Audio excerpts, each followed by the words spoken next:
Hello दोस्तों, कैसे हैं आप सब। Welcome back to my channel. उम्मीद करती हूँ कि रोज़ की तरह आप सब भी बहुत अच्छे होंगे। दोस्तों, आज भी मैं इस वीडियो में आपको बताने वाली हूँ ढेर सारे ऐसे तरीके और बहुत सारी काम के ऐसे टिप्स जो आपने आज से पहले कभी नहीं देखे होंगे।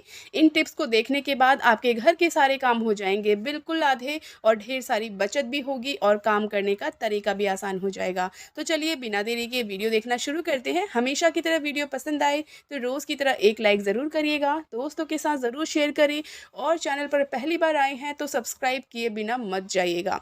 चलिए बिना देरी किए वीडियो देखना शुरू करते हैं। दोस्तों, जब कभी भी हम कपड़े धोना शुरू करते हैं तो अक्सर ऐसा होता है कि कपड़े धोते धोते हमें पता चलता है कि कमीज की पॉकेट में पैसे थे और वो गीले हो गए हैं, या पैंट की पॉकेट में पैसे थे और वो गीले हो गए हैं। कई बार तो 10-20 रुपए होते हैं तो हमें इतना दिक्कत नहीं होती है, लेकिन ये नोट हमें सुखाने पड़ते हैं।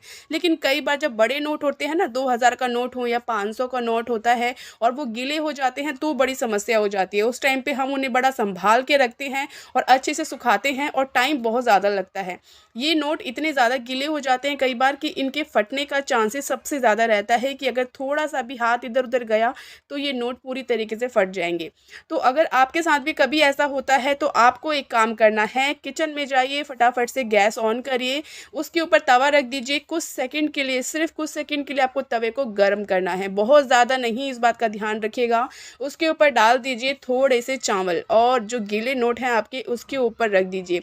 चावल बहुत ज़्यादा गर्म नहीं, बिल्कुल हल्के फुल्के गर्म होंगे, क्योंकि तवा भी बहुत ज़्यादा गर्म नहीं होगा। और गैस की फ्लेम को कर देना है पूरी तरीके से बंद।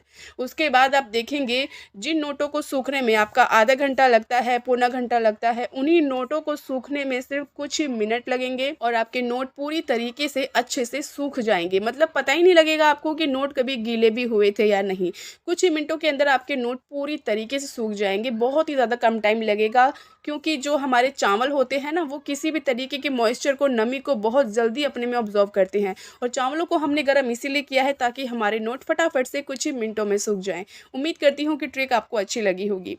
दोस्तों, कई बार हमारे पास ना इस तरीके के डब्बे आते हैं, जैसे कई बार घर में छोटे बच्चे होते हैं ना, तो उनके लिए हम खाने पीने की कई बार चीज़ें लेकर आते हैं, तो इस तरीके के डब्बे बच जाते हैं। या किसी भी तरीके का कोई ऐसा डब्बा हो जिसके अंदर हम खाने पीने की चीज़ें यूज़ करते हैं, तो इन डब्बों को अक्सर हम लोग फेंक दिया करते हैं। तो फेंकने की जगह आप इनका बहुत अच्छे से यूज़ कर सकते हैं घर के अंदर, और बहुत अच्छे से आपका डेकोर बनकर तैयार हो जाता है।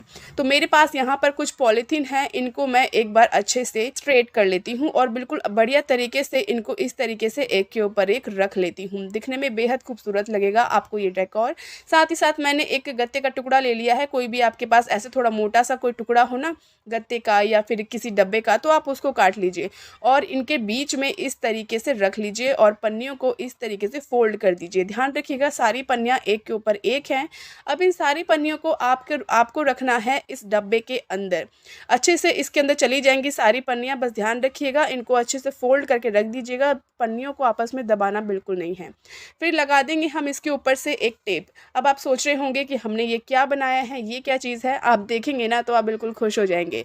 इसके लास्ट में हम लगाते हैं एक छोटा सा कट और इसे अब रखते हैं हम अपनी बिल्कुल अच्छी जगह पे, जहाँ पे आपका सजावट वाला कोई सामान हो। यानी कि जैसे टिश्यू पेपर के लिए हम आराम से टिश्यू पेपर निकाल पाते हैं ना, बिल्कुल आपकी पॉलीथीन अच्छे से इधर उधर जो पड़ी रहती है वो बहुत अच्छे से इसमें अरेंज हो जाएगी और देखने में भी बेहद खूबसूरत लगता है।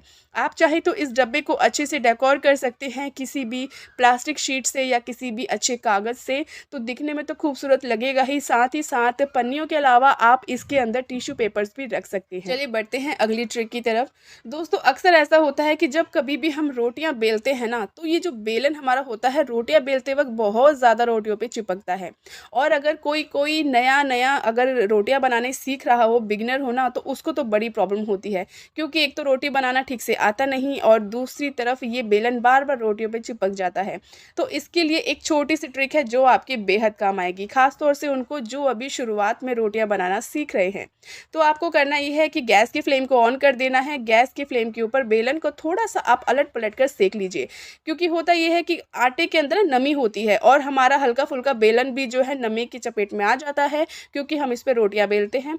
तो इससे होता ये है कि हमारा जो बेलन है वो भी नमी पकड़ लेता है, और जब कभी हम रोटियां इस पे बेलना शुरू करते हैं ना इससे, तो सारी नमी इस पे आ जाती है और रोटियां चिपकना शुरू कर देती हैं। तो थोड़ा सा आप इसे गर्म कर लीजिए रोटियां बनाने से पहले, तो आपका बेलन कभी भी इन रोटियों पे बिल्कुल भी नहीं चिपकने वाला है और आपकी रोटियां बिल्कुल गोल और खूबसूरत बनेंगी।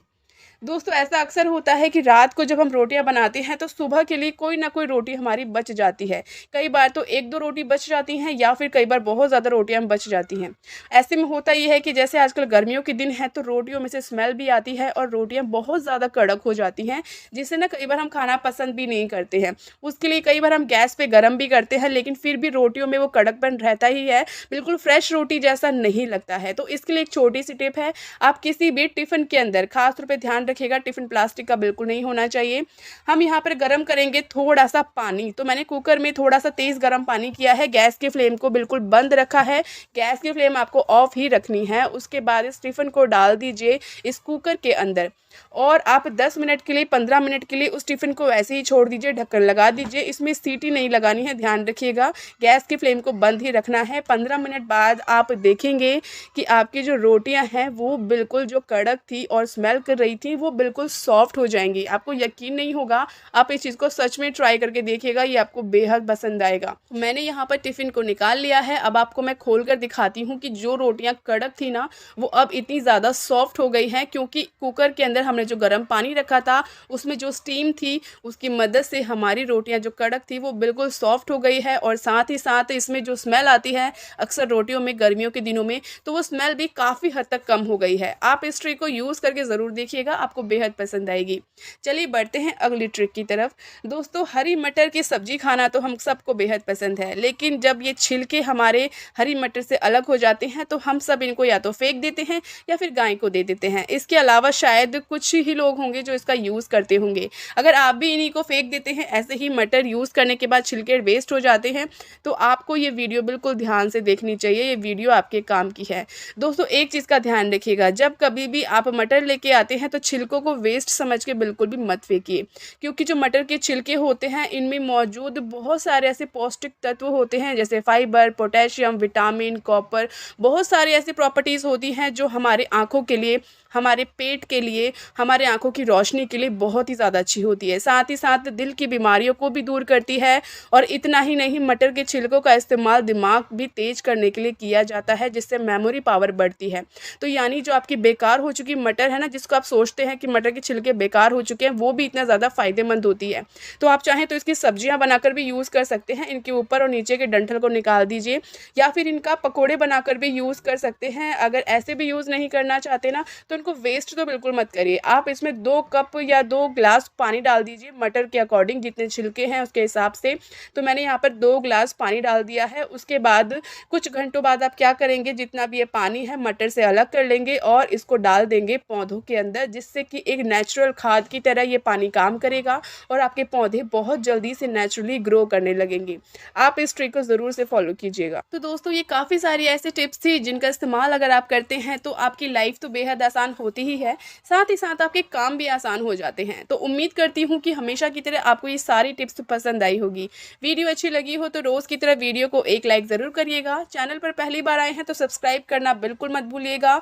चलिए फिर मिलती हूँ कल आपसे ऐसी ही कुछ नई टिप्स के साथ, एक नई वीडियो के साथ। तब तक के लिए आप सभी अपना ख्याल रखें। Bye bye, take care.